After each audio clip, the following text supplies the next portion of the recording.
Ready. Hello बच्चों, आज आप लोगों का स्वागत है बिना पानी कोचिंग में।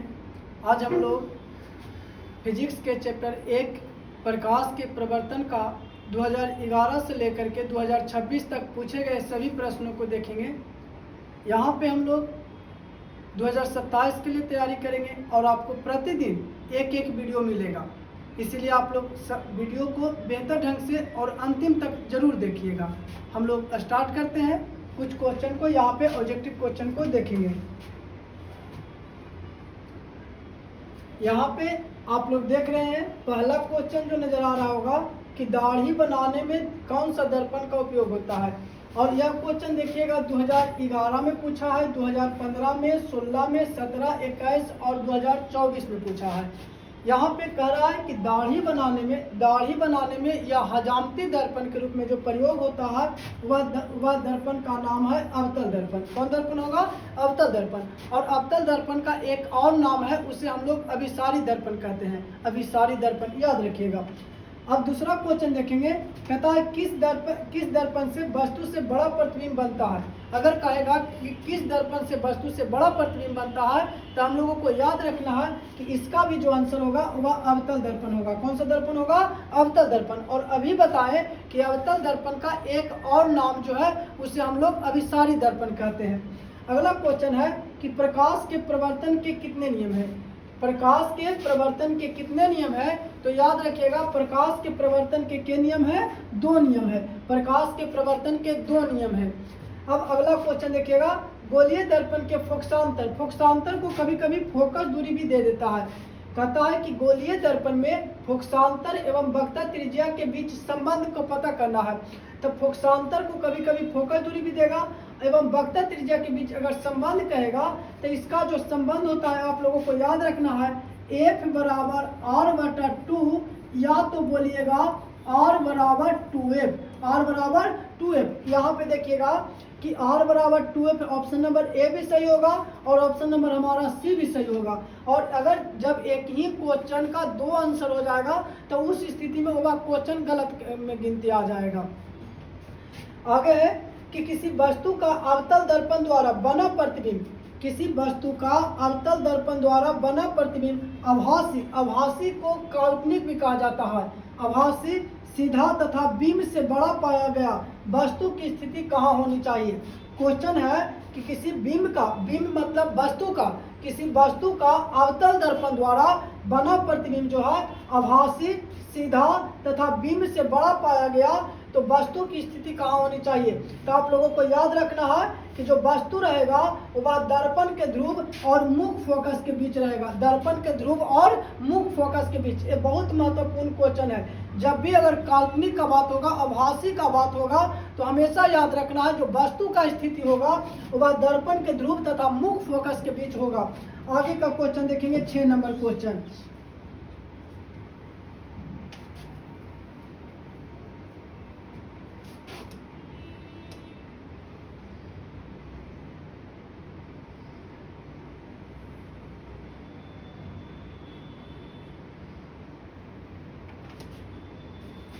छह नंबर क्वेश्चन देखिएगा, कहता है समतल दर्पण द्वारा बना प्रतिबिंब होता है। समतल दर्पण द्वारा अगर बना प्रतिबिंब, यहाँ पे प्रकृति पूछा है, समतल दर्पण द्वारा बने प्रतिबिंब की प्रकृति, तो याद रखना है काल्पनिक। समतल दर्पण में जो प्रतिबिंब बनता है वह काल्पनिक प्रतिबिंब बनता है। एक बात और आपको याद रखने की जरूरत है कि काल्पनिक प्रतिबिंब को आभासी प्रतिबिंब कहते हैं। काल्पनिक प्रतिबिंब को कौन प्रतिबिंब कहते हैं? आभासी प्रतिबिंब कहते हैं। और काल्पनिक प्रतिबिंब जो होता है हमेशा सीधा होता है बच्चों। काल्पनिक प्रतिबिंब जो होगा हमेशा सीधा बनता है। और वास्तविक प्रतिबिंब जो होता है, वास्तविक प्रतिबिंब वह हमेशा उल्टा होता है। वास्तविक प्रतिबिंब हमेशा उल्टा होता है। और याद रखना है कि जो वास्तविक प्रतिबिंब है केवल अवतल दर्पण के द्वारा बनेगा, लेकिन काल्पनिक प्रतिबिंब अवतल दर्पण के द्वारा भी बनता है, उत्तल दर्पण के द्वारा भी बनता है और समतल दर्पण के द्वारा बनता है। अब आगे क्वेश्चन नंबर 7 देखिएगा, काल्पनिक प्रतिबिंब सीधा होता है। अभी हमने बताया कि काल्पनिक प्रतिबिंब जो होता है वह कैसा होता है? सीधा होता है। यहाँ पे दे भी दिया है कि काल्पनिक प्रतिबिंब होता है। काल्पनिक प्रतिबिंब जो होगा वह कैसा होगा बच्चों? सीधा होता है। काल्पनिक प्रतिबिंब सीधा होता है, याद रखना आप लोगों को। अब क्वेश्चन है कि निर्वात में प्रकाश की चाल होती है। निर्वात में अगर आपसे पूछा जाए कि प्रकाश की चाल कितना होता है, तो निर्वात में प्रकाश की चाल 3 गुना 10 के पावर 8 मीटर प्रति सेकंड होता है। निर्वात में प्रकाश की चाल 3 गुना 10 के पावर 8 मीटर प्रति सेकंड होता है। अब कहेगा कि प्रकाश के प्रवर्तन के नियम से निर्धारित होता है। मतलब प्रकाश के प्रवर्तन के कितने नियम हैं? अभी थोड़ा देर पहले हम लोग देखे कि प्रकाश के प्रवर्तन के 2 नियम हैं। पहला नियम कहता है आपतित किरण, प्रवर्तित किरण तथा आपतन बिंदु पर डाला गया लंब तीनों एक ही तल में होता है। और दूसरा नियम कहता है आपतन कोण बराबर प्रवर्तन कोण, कोण आई बराबर कोण आर। तो यहाँ पे इसका आंसर जो होगा आपतन कोण बराबर प्रवर्तन कोण होगा। प्रकाश के प्रवर्तन के नियम से निर्धारित होता है, तो आपतन कोण बराबर प्रवर्तन कोण। और अभी हम लोग थोड़ा देर पहले देखे थे कि प्रकाश के प्रवर्तन के कितने नियम है? 2 नियम है। अब आगे का क्वेश्चन है कि प्रकाश की किरण गमन करती है। प्रकाश की किरण जो है वह कैसे गमन करती है? तो प्रकाश का जो किरण गमन करेगा, हमेशा जो गमन करती है वह सीधी रेखा में गमन करती है। प्रकाश का किरण जो हमेशा गमन करती है वह किस रेखा में? हमेशा सीधी रेखा में प्रकाश की किरण गमन करती है। अब आगे क्वेश्चन नंबर हम लोग 11 देखेंगे।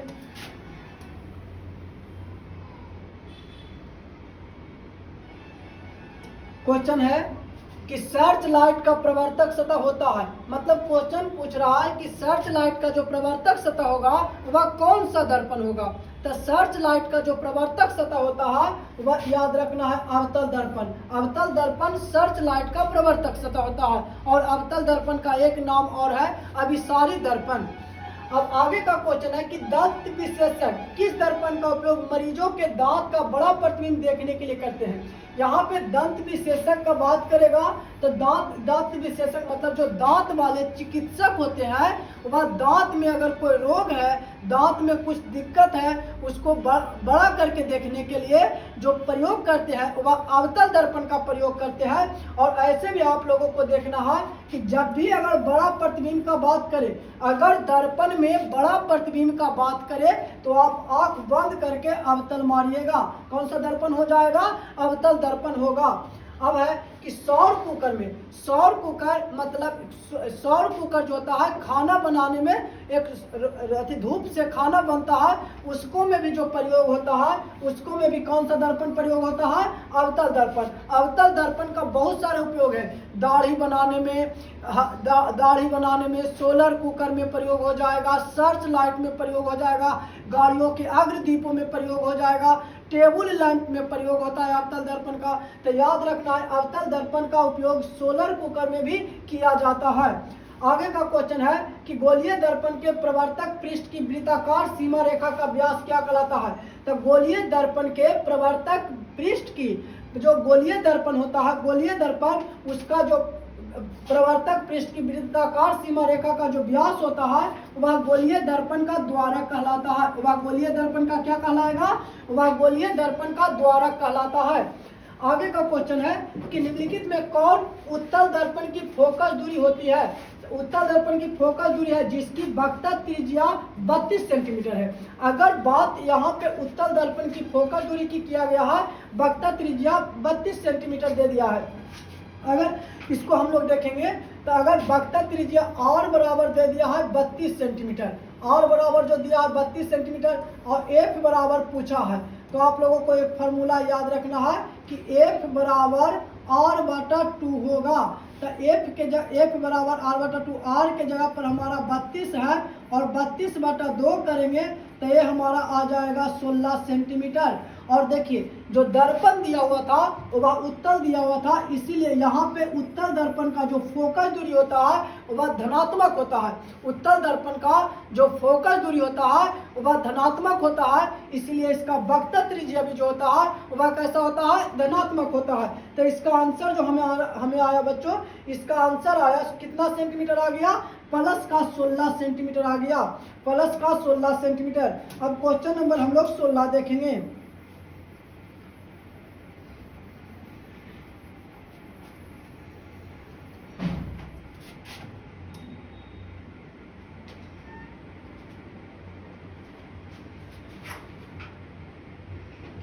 कहता है क्वेश्चन नंबर 16 देखिएगा कि यदि किसी बिंब मतलब वस्तु का प्रकृति का आवर्धन जो है, किसी वस्तु के प्रतिबिंब का आवर्धन जो है वह ऋणात्मक है, तो प्रतिबिंब की प्रकृति क्या होगी? अगर आवर्धन प्रतिबिंब का आवर्धन ऋणात्मक हो तो इसका अर्थ होगा जो प्रतिबिंब होगा वह वास्तविक और उल्टा होगा।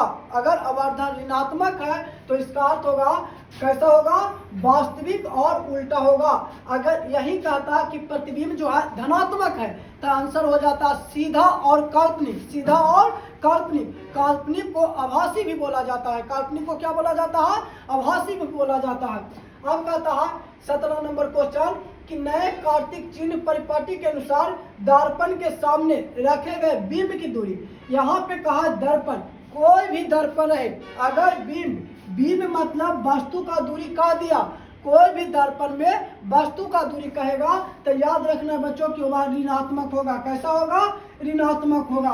वस्तु दूरी को यू से सूचित करते हैं और कोई भी दर्पण रहेगा वस्तु दूरी हमेशा ऋणात्मक होगा। अगर लेंस भी रहेगा तो लेंस का भी वस्तु दूरी ऋणात्मक ही होता है।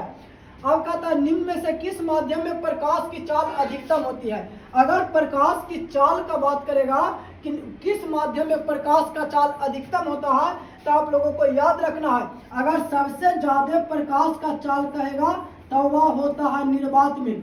सबसे अधिक अगर प्रकाश का वेग कहेगा तो क्या किसमें होता है? निर्वात में। 3 गुना 10 के पावर 8 मीटर प्रति सेकेंड। 3 गुना 10 के पावर 8 मीटर प्रति सेकेंड जो होता है निर्वात में। अगर हवा में कहेगा, हवा में कहता है बच्चों तो 2.99 गुना 10 के पावर 8 मीटर प्रति सेकेंड होता है। थोड़ा सा हवा में प्रकाश का वेग निर्वात से कम होता है। अगर कहेगा जल में कहेगा तो 2.25 गुना 10 के पावर 8 मीटर प्रति सेकेंड। अगर यही कांच में कहेगा कि प्रकाश का वेग तो 2 गुना 10 के पावर 8 मीटर प्रति सेकेंड होता है।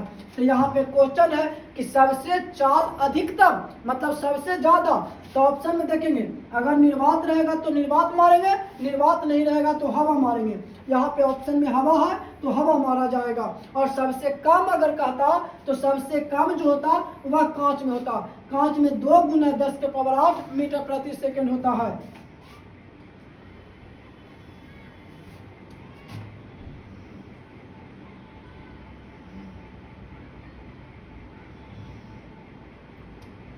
यहाँ आगे क्वेश्चन देखेंगे कि अवतल दर्पण के सामने वस्तु को कहाँ रखा जाए ताकि प्रतिबिंब जो है उल्टा, वास्तविक एवं समान आकार का बने। अवतल दर्पण में वस्तु के समान आकार का प्रतिबिंब प्राप्त करने के लिए बच्चों वस्तु को वक्ता केंद्र पर रखा जाता है। जब वस्तु को अवतल दर्पण में वक्ता केंद्र पर रखा जाता है तो प्रतिबिंब वक्ते केंद्र पर बनता है। वास्तविक और वास्तविक प्रतिबिंब हमेशा उल्टा होगा और वस्तु के बराबर आकार का बनता है। अगर अवतल दर्पण में वस्तु के बराबर आकार का प्रतिबिंब कहेगा तो आप लोगों को याद रखना कहाँ? वक्ता केंद्र पर। कहाँ हो जाएगा? वक्ता केंद्र पर हो जाएगा। अगला क्वेश्चन है कि उत्तल दर्पण से बना प्रतिबिंब होता है। उत्तल दर्पण में याद रखना है, उत्तल दर्पण में हमेशा वस्तु से छोटा प्रतिबिंब बनेगा और वह प्रतिबिंब काल्पनिक होता है। अकाल्पनिक प्रतिबिंब सीधा होता है, तब वस्तु से छोटा, सीधा एवं काल्पनिक प्रतिबिंब होगा। यहाँ पे देखिए क्या दिया हुआ है, सीधा अवर्धित माने बड़ा होता है। अवर्धित का मतलब बड़ा होता है, तो यह हमारा आंसर नहीं होगा। उल्टा एवं अवर्धित ये भी नहीं होगा। कहता है सीधा एवं हरासित। हरासित माने होता है छोटा, तो उत्तल दर्पण में सीधा बनता है, काल्पनिक बनता है और हरासित। हरासित का मतलब छोटा प्रतिबिंब बनता है। तो ऑप्शन नंबर हमारा सी हो जाएगा। एक गोलीय दर्पण की फोकस दूरी प्लस 20 सेंटीमीटर है। फोकस दूरी जो है, फोकस दूरी प्लस 20 है। प्लस 20 जैसे ही प्लस आ जाएगा तो आपको याद आ जाना चाहिए कि यह जो दर्पण होगा वह उत्तल दर्पण होगा। कौन सा दर्पण होगा? उत्तल दर्पण। अगर माइनस कहता तो हमारा अवतल दर्पण होता। लेकिन एक गोलीय दर्पण की फोकस दूरी प्लस के 20 सेंटीमीटर दिया है, तो यह जो हमारा दर्पण होगा वह कैसा दर्पण होगा बाबू? वह दर्पण जो होगा उत्तल दर्पण होगा। यहाँ तक सभी को ठीक है? अगर अच्छा लग रहा है तो लाइक जरूर करेंगे जी।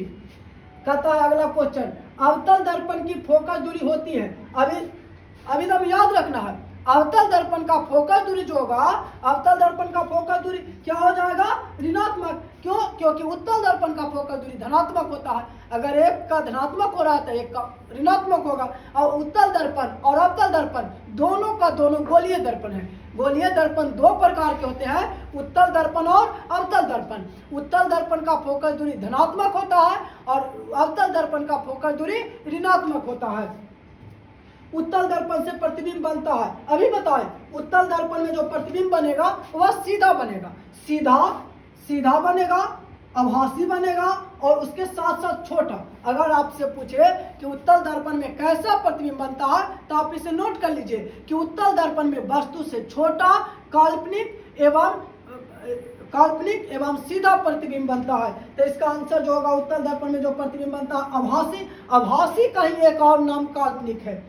कहता है समतल दर्पण से उत्पन्न आवर्धन का मान हमेशा होता है। तो समतल दर्पण में जो आवर्धन का मान होता है हमेशा होता है, वह 1 के बराबर होता है।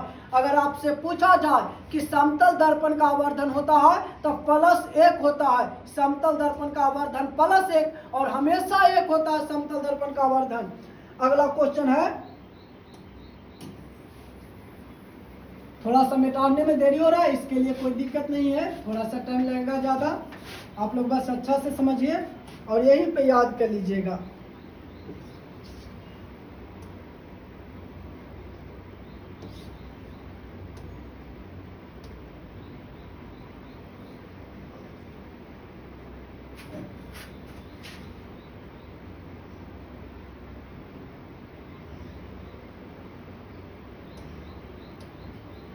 कहता है कि जब वस्तु अनंत पर हो तो अवतल दर्पण में प्रतिबिंब होता है।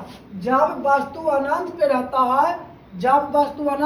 है तो अवतल दर्पण में जो प्रतिबिंब बनेगा वह कहाँ पे बनेगा?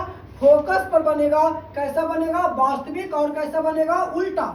जब अवतल दर्पण में वस्तु जो रहेगा अनंत पर रहेगा तो प्रतिबिंब फोकस पर बनेगा, वास्तविक बनेगा और उल्टा बनेगा।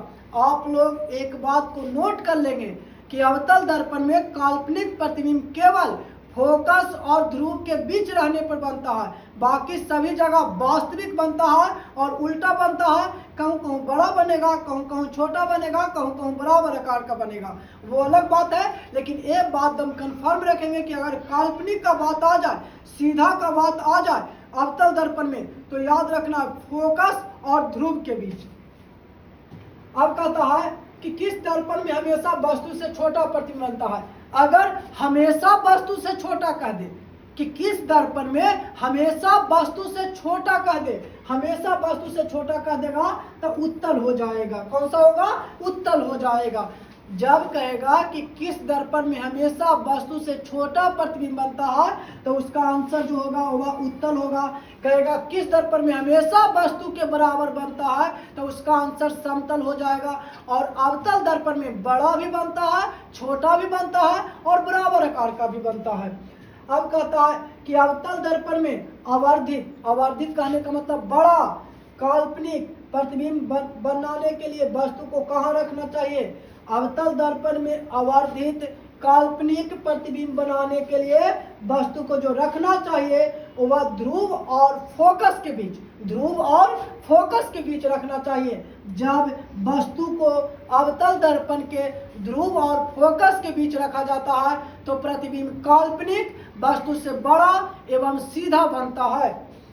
कहेगा फोकस दूरी 20 सेंटीमीटर के अवतल दर्पण की वक्र त्रिज्या, यहाँ पे जो दिया हुआ है F बराबर 20 सेंटीमीटर दिया हुआ है और हमसे पूछा है R बराबर आप लोगों को याद रखना है कि 2F होगा। R बराबर जो फॉर्मूला होता है वह 2F होता है और यहाँ पे 2 गुना F के जगह पर हमारा 20 है, मतलब आंसर जो आ जाएगा वह 40 सेंटीमीटर है। अगर माइनस लगा रहता तो -40 सेंटीमीटर हम लोग करते।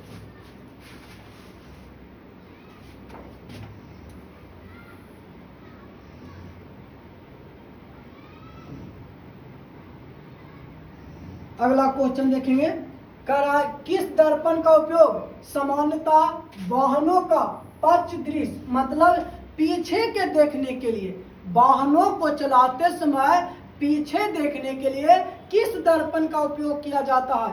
कभी कभी इसको इंग्लिश में बच्चों, इसको इंग्लिश में साइड मिरर बोला जाता है।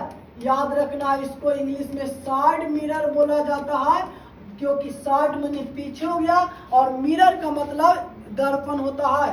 साइड मिरर में जो प्रयोग किया जाता है वह उत्तल दर्पण किया जाता है। याद रखना है, गाड़ियों के साइड मिरर को देखने के लिए, साइड मिरर में देखने के लिए जो प्रयोग किया जाता है वह कौन सा दर्पण, उत्तल दर्पण होगा। अगला क्वेश्चन है कि निम्न में किस दर्पण की फोकस दूरी धनात्मक होती है। अगर फोकस दूरी धनात्मक का बात किया जाए तो वह दर्पण उत्तल होगा। बोलिए हमारे साथ, उत्तल दर्पण की फोकस दूरी धनात्मक होती है। उत्तल दर्पण की फोकस दूरी धनात्मक होती है, और अगर फोकस दूरी ऋणात्मक कहेगा तो वह दर्पण अवतल होगा। फोकस दूरी ऋणात्मक कहेगा तो वह दर्पण अवतल होगा। तो इसका आंसर जो हमारा होगा फोकस दूरी धनात्मक, तो उत्तल हो जाएगा। अब कहता है दर्पण के सामने किसी भी दूरी पर स्थित वस्तु का प्रतिबिंब सीधा प्रतीत होता है। अगर कह देगा किसी भी दूरी पर सीधा प्रतिबिंब, या तो इसी का कह देगा कि किस दर्पण में हमेशा सीधा प्रतिबिंब बनता है, किस दर्पण में हमेशा काल्पनिक प्रतिबिंब बनता है। तो इसका जो आंसर होगा वह दर्पण या तो समतल हो सकता है या वह दर्पण उत्तल होगा। अगर प्रश्न कह दे कि हमेशा सीधा प्रतिबिंब किसमें बनेगा, तो उसका आंसर जो होगा या तो उत्तल हो सकता है और या तो उत्तल या तो समतल होगा बच्चों। तो इसका आंसर क्या आंसर देगा, या तो समतल अथवा उत्तल, समतल अथवा उत्तल। अब कहता है किसी कार के अग्रदीप में हेडलाइट, अग्रदीप को इंग्लिश में हेडलाइट बोला जाता है। किसी कार के अग्रदीप में प्रयुक्त दर्पण निम्नलिखित में से कौन सा होता है। अगर आपसे कहा जाए कि गाड़ियों के अग्रदीप हेडलाइट में किस दर्पण का प्रयोग होता है, तो वह दर्पण जो होता है बाबू अवतल दर्पण होता है। कौन सा दर्पण होता है बच्चों, वह दर्पण अवतल होता है। गाड़ियों के हेडलाइट में जो प्रयोग होने वाला दर्पण है उस दर्पण का नाम है अवतल दर्पण। अब कहता है दर्पण का सूत्र है, दर्पण का सूत्र देख रहे हैं 2020 में भी, 21 में, 23 में, 25 तक पूछा गया है। कहता दर्पण सूत्र जो होता है 1/v प्लस 1/u बराबर 1/f। दर्पण सूत्र जब कहेगा 1/v प्लस 1/u बराबर 1/f होता है। अगला है तैलीय कागज। तैलीय कागज कहने का मतलब तेल लगा हुआ कागज। तेल लगा हुआ कागज किसका उदाहरण है, तो तेल लगा हुआ जो कागज है वह पारभासक का उदाहरण है। पारभासक जिससे प्रकाश का कुछ भाग इस पार से उस पार हो जाएगा। तेल लगा हुआ कागज और घिसा हुआ कांच, ये दोनों का दोनों पारभासक का उदाहरण है। पारभासक कहने का अर्थ है कि जिस पदार्थ से प्रकाश का कुछ भाग इस पार से उस पार हो जाता है उसे हम लोग पारभासक पदार्थ कहते हैं।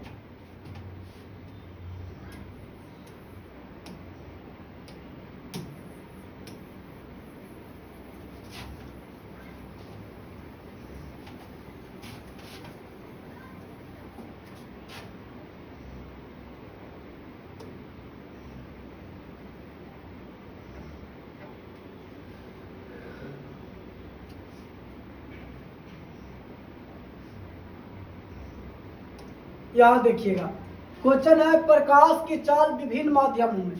प्रकाश का चाल अलग अलग माध्यमों में ऑप्शन के अनुसार समान होता है। नहीं जी, अभी हम थोड़ा देर पहले आपके सामने लिखे थे कि हवा में प्रकाश का वेग जो हो रहा है वह 2.99 हो रहा है, 2.99 गुने 10 के पावर 8 मीटर प्रति सेकेंड। कांच में बताए 2 गुने 10 के पावर 8 मीटर प्रति सेकेंड। पानी में बताए 2.25 गुने 10 के पावर 8 मीटर प्रति सेकेंड। तो यहाँ से हम लोग वहाँ पे देखे कि जब माध्यम बदल रहा था तो प्रकाश का वेग भी बदल रहा था। तो क्या यहाँ पे प्रकाश का चाल विभिन्न माध्यमों में हम लोग नहीं बता सकते हैं कि प्रकाश का चाल जो विभिन्न माध्यमों में होगा वह भिन्न भिन्न होगा। कहने का अर्थ है कि जब माध्यम बदल जाएगा तो प्रकाश का वेग भी उसमें बदल जाएगा बच्चों। अगला क्वेश्चन है कि वायु में प्रकाश की चाल निर्वात की अपेक्षा होती है। वायु में प्रकाश की चाल निर्वात की अपेक्षा, वायु में प्रकाश का चाल पूछा है निर्वात की अपेक्षा। अगर बात करेंगे निर्वात का, अगर हम लोग बात करें निर्वात का बच्चों, तो निर्वात में होता है 3 गुने 10 के पावर 8 मीटर प्रति सेकेंड। और अगर बात किया जाए वायु, वायु कहने का मतलब हवा, 2.99 गुने 10 के पावर 8, 10 के पावर 8 मीटर प्रति सेकेंड। तो यहाँ पे एकदम साफ साफ पता लग रहा है कि निर्वात में प्रकाश का वेग ज्यादा और हवा में प्रकाश का वेग कम होता है। तो निर्वात की अपेक्षा हवा में पूछेगा तो याद रखना है कि वायु में प्रकाश की चाल निर्वात की अपेक्षा जो होता है वह कम होता है। अगला क्वेश्चन है कि समतल दर्पण की फोकस दूरी होती है। अगर बात किया जाए समतल दर्पण की फोकस दूरी का, तो समतल दर्पण का जो फोकस दूरी होता है वह अनंत होता है बाबू। समतल दर्पण का फोकस दूरी जो होगा वह अनंत होता है, याद रहेगा सभी को। अगला प्रकाशीय माध्यम, प्रकाशीय माध्यम जो होता है वह 2 प्रकार के होता है। प्रकाशीय माध्यम जो होता है बच्चों वह 2 प्रकार का होता है, आप लोग नोट कर लीजिएगा। एक को समांगी माध्यम कहते हैं और दूसरा को विसमांगी माध्यम कहते हैं। अगर कहा जाए प्रकाशीय माध्यम कितने प्रकार के होते हैं, तो प्रकाशीय माध्यम 2 प्रकार के होते हैं। एक को बोलेंगे समांगी माध्यम और दूसरा को बोलेंगे विसमांगी माध्यम। अगला क्वेश्चन है कि अवतल दर्पण की फोकस दूरी, एक क्वेश्चन बार बार आ रहा है। अभी हम बताएं कि अवतल दर्पण का जो फोकस दूरी होगा वह ऋणात्मक होगा। अवतल दर्पण का फोकस दूरी जो होगा वह कैसा होगा, ऋणात्मक होगा। और अवतल दर्पण को जो एक और नाम है उसको हम लोग कहेंगे अभिसारी दर्पण, अभिसारी दर्पण। और उत्तल दर्पण को जो कहते हैं वह अपसारी दर्पण कहते हैं।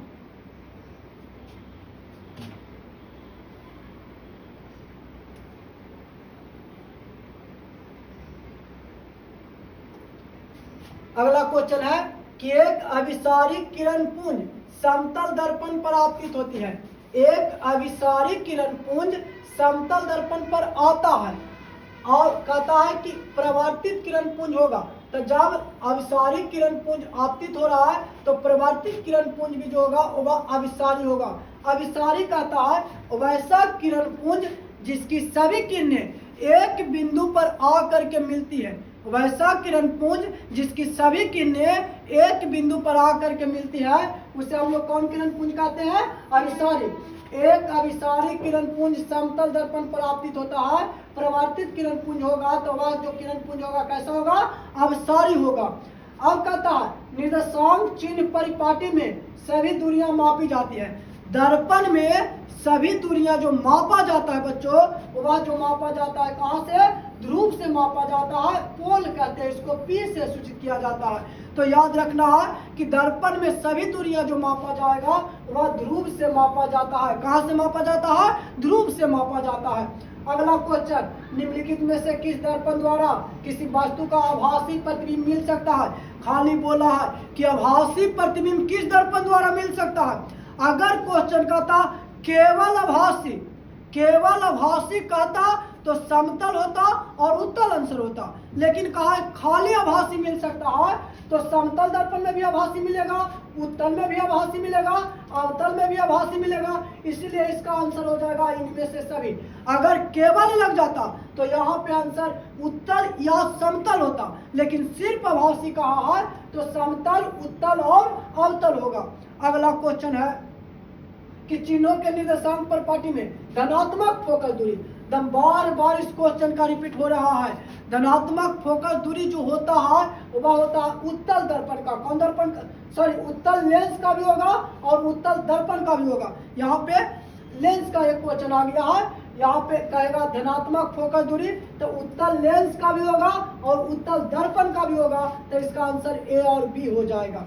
अगला क्वेश्चन है आँख, नाक, कान। आँख, नाक और कान, गला के जांच करने में अगर हमारे आँख में कुछ दिक्कत है, नाक में कोई दिक्कत है, कान में और गला में कोई चीज़ अटक गया, इसको देखने के लिए डॉक्टर जो प्रयोग करते हैं उस दर्पण का नाम है अवतल दर्पण। कौन सा दर्पण है, अवतल दर्पण।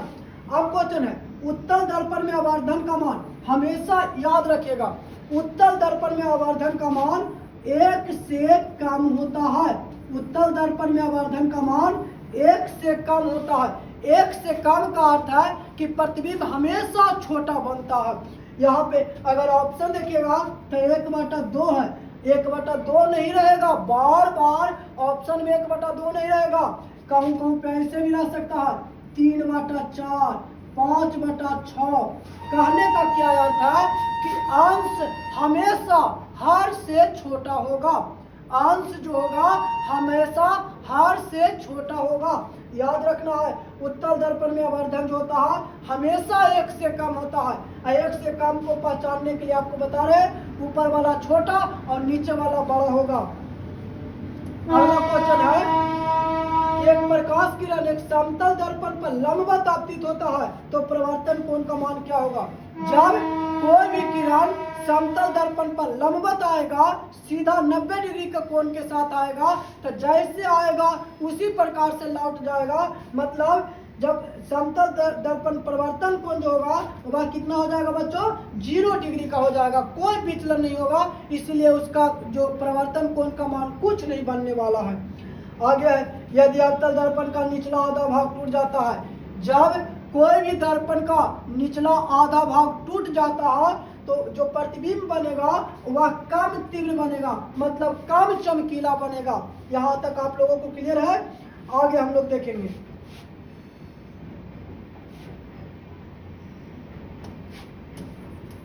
लगता है कि नंबरिंग में कुछ दिक्कत हो गया है, अगला बार से ऐसा दिक्कत नहीं होगा।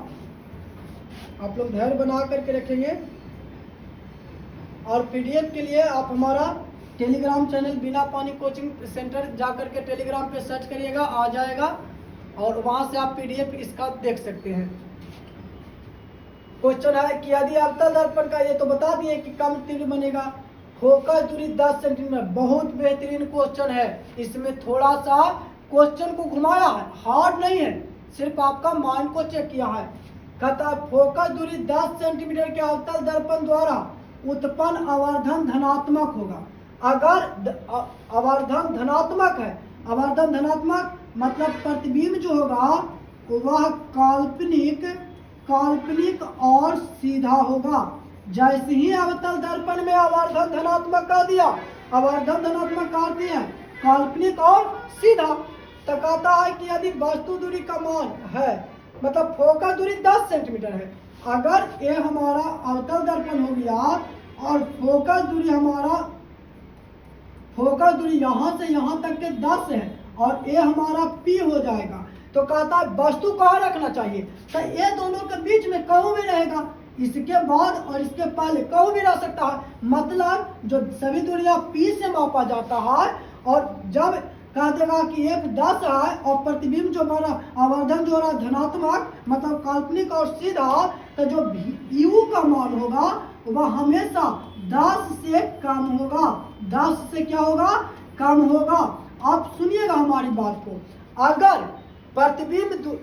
प्रतिबिंब का आवर्धन धनात्मक कह देगा अवतल दर्पण में और F का मान दे दिया, U का मान देगा, तो उससे U का मान जो होगा F से कम होगा। अगर सपोज किया जाए यहाँ पे F का मान रहता 20, F का मान 20 रहता, तो हमारा जो आंसर हो जाता U बराबर 20 से कम होता। कब होगा? जब आवर्धन जो होगा वह धनात्मक होगा। धनात्मक मतलब काल्पनिक और कैसा होगा? सीधा होगा। तो जो F होगा वह F जो होगा U से बड़ा होगा। F जो होगा U से क्या होगा? बड़ा। मतलब U जो होगा F से छोटा। F से छोटा कहने का मतलब, F से छोटा कहने का मतलब है जी कि 10 से कम। 10 से कम ऑप्शन नंबर हमारा कितना हो जाएगा? C नंबर ऑप्शन हो जाएगा।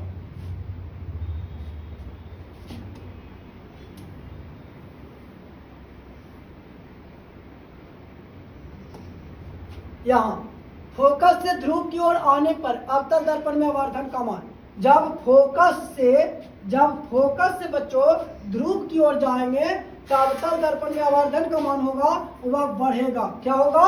बढ़ेगा। अब कहता है एक अवतल दर्पण के प्रधान अक्ष पर चलती चींटी का प्रतिबिंब सीधा है। जैसे ही सीधा कह देगा प्रधान अक्ष पर चल रहा है और इसका प्रतिबिंब सीधा है, तो कह रहा है कि वह चींटी की गति की दिशा क्या होगी, तो जैसे ही अवतल दर्पण में सीधा कर देना है तो याद रखना है एफ और पी के बीच, फोकस और ध्रुव के बीच, मतलब जो चींटी जो चल रहा था वह कहाँ जा रहा था, फोकस से ध्रुव की ओर जा रहा था, फोकस से ध्रुव की ओर। अगर अवतल दर्पण में काल्पनिक प्रतिबिंब, सीधा प्रतिबिंब, आवर्धित प्रतिबिंब का जिक्र कर दिया तो याद रखना है वस्तु का जो स्थिति होगा वह फोकस और ध्रुव के बीच होगा। उसी प्रकार से इस क्वेश्चन को कहा था कि धीरे धीरे चींटी जा रहा है और उसका प्रतिबिंब सीधा होते जा रहा है, तो सीधा कब होगा, जब उसका जो वेग रहेगा, उसके चलने का जो दिशा होगा एफ से कहा कि होगा पी की ओर, मतलब फोकस से ध्रुव की ओर। अब किरणों के समूह को क्या कहते हैं, तो याद रखना बाबू कि किरणों के समूह को प्रकाश पुंज भी कहते हैं और किरण पुंज भी कहते हैं। किरणों के समूह को प्रकाश पुंज और किरण पुंज कहते हैं। अगला क्वेश्चन देखिएगा, कहता है अवतल दर्पण किस प्रकार का दर्पण है। हम पहले से ही बोल रहे हैं कि अवतल दर्पण को अभिसारी दर्पण कहेंगे, अवतल दर्पण को अभिसारी दर्पण कहते हैं। और अपसारी किसको कहेंगे, तो अपसारी जो कहेंगे वह उत्तल दर्पण को कहेंगे। अपसारी जो कहेंगे किस दर्पण को कहेंगे, उत्तल दर्पण को कहेंगे। अगला है कार की हेडलाइट में, तो कार के हेडलाइट में जो प्रयोग होता है दर्पण, कार की हेडलाइट में जो प्रयोग होता है वह अवतल दर्पण का प्रयोग होता है। कार के जो हेडलाइट में प्रयोग होगा वह किस दर्पण का प्रयोग होगा, अवतल दर्पण का। कार के हेडलाइट में जो प्रयोग होता है उस दर्पण का नाम है अवतल दर्पण। यदि आपतन कोण 45 हो तो परावर्तित किरण एवं अभिलंब के बीच, क्वेश्चन बहुत बेहतरीन है। कहता है आपतन कोण बराबर 45, मतलब कोण आई बराबर 45 डिग्री, तब परावर्तित किरण एवं अभिलंब के बीच अगर आपको कहा जाए ये हमारा आपतित किरण हो गया, ये परावर्तित किरण हो गया, ये अभिलंब हो गया, ये जो कोण हमारा था आई रहता है, और कहा परावर्तित किरण ये वाला कोण एवं अभिलंब के बीच, ये हमारा अभिलंब हो गया, इसके बीच जो कोण बनता है प्रवर्तन कोण।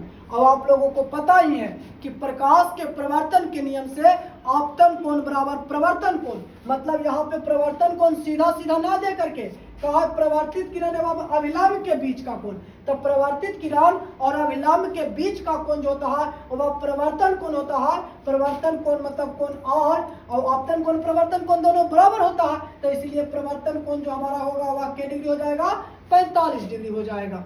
अगला है समतल दर्पण द्वारा बना प्रतिबिंब पार्श्व उल्टा होता है, अर्थात समतल दर्पण द्वारा जो प्रतिबिंब बनता है पार्श्व मतलब बायां वाला भाग दायां में और दायां वाला भाग बायां में बनता है।